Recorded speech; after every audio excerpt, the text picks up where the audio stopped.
Sir Arthur Conan Doyle, bagpipes, and some of the world's finest whiskies all hail from Scotland, but the country's most lovable export might be the Scottish fold cat. Learn more about the floppy-eared feline, whose popularity has grown so much across the pond that the Cat Fanciers Association, CFA, named it America's 10th most beloved breed. Here is the top 10 facts about it. The origin of the Scottish fold breed. There are a few details and controversies about the breed, but it is obvious that they have their origins in the country of Scotland. As the story goes, a few hundred years ago a farmer found this cat who had these ears that seemed to be naturally folded. The first Scottish fold cat was given a name. That farmer named the kitten he found Susie, though the reasons remain unknown. There are many dogs that we affectionately call mutts, and the lineage of most cats is the result of mixing and breeding.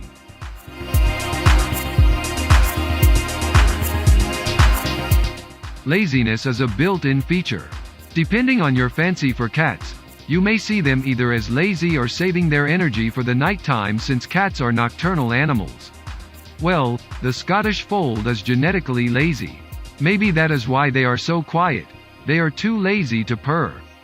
They have been observed to have a burst of energy every now and then, but generally are too lazy to even walk around.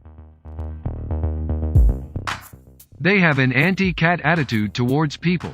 The love-hate relationship of pet owners when having to decide between getting a cat or a dog is often based on whether a potential owner wants a low-maintenance pet.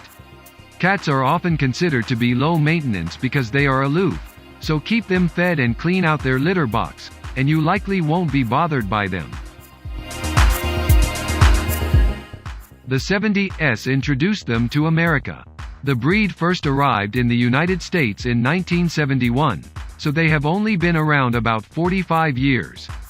But fortunately for the cats and breeders, it was also the 70s that recognized the Scottish fold as a separate and unique breed.